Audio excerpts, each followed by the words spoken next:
Nevadans still breathe it into ourselves today. They say it got to Himmel particularly, stuck to his blueprints, his clothing, formed a microscopic layer of silver dust on his skin. Glinting silver film or no, after his divorce was finalized, Himmel moved in with Leopold Karpeles, editor of the B'nai B'rith Messenger. Their relationship was rumored a tumultuous one, modeled with abuse and infidelity. Still, they lived together until 1932, when the two burned to death in a fire at Karpeles's home, smoke rising from the house smelling like those miners boiled alive up in Virginia City mine shafts. Or here. Here is as good a place as any. In March 1941, George Spahn, a dairyman and amateur beekeeper from Pennsylvania, signed over the deed to his 60-acre farm to his son, Henry, packed 4 suitcases, his wife, Helen, and their old, foul-tempered calico cat, Bottles, into the car, and drove west to California, to the ocean. He was to retire, bow out of the ranching business, bury his tired feet in the warm western sand, but retirement didn't suit George.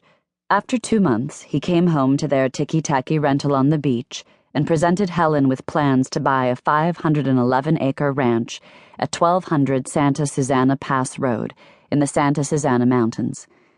The ranch was up for sale by its owner, the aging silent film star William S. Hart. The Santa Susana Mountains are drier than the more picturesque Santa Monica Mountains that line the California coast. Because they are not privy to the moist winds rolling in off the sea, they're susceptible to fires.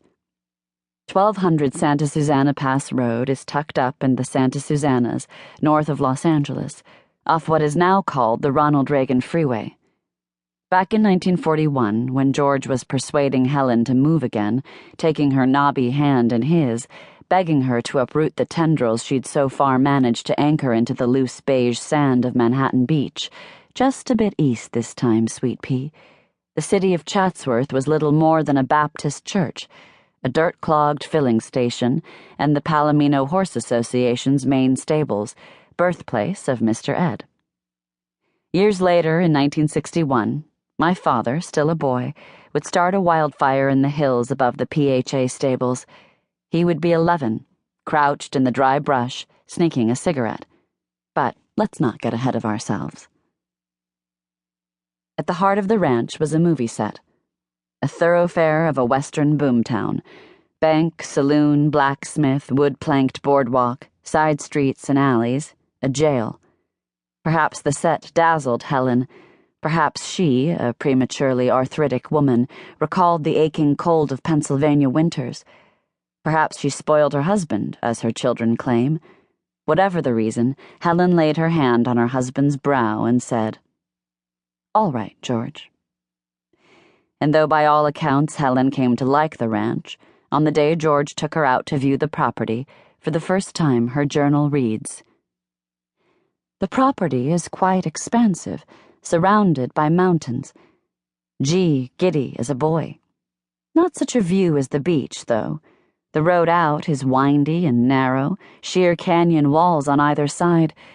Seems I am to be once again separated from the sea.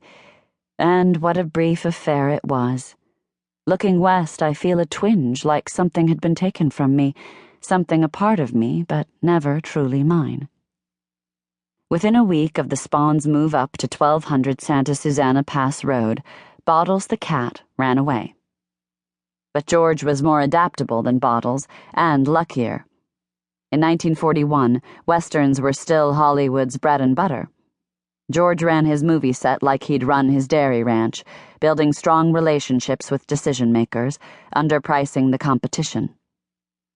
It certainly didn't hurt business when Malibu Bluff State Recreation Area annexed Trancas Canyon and sold off its many sets, making Spahn's Ranch the only privately owned, and therefore zero-permit, outdoor set for 75 miles.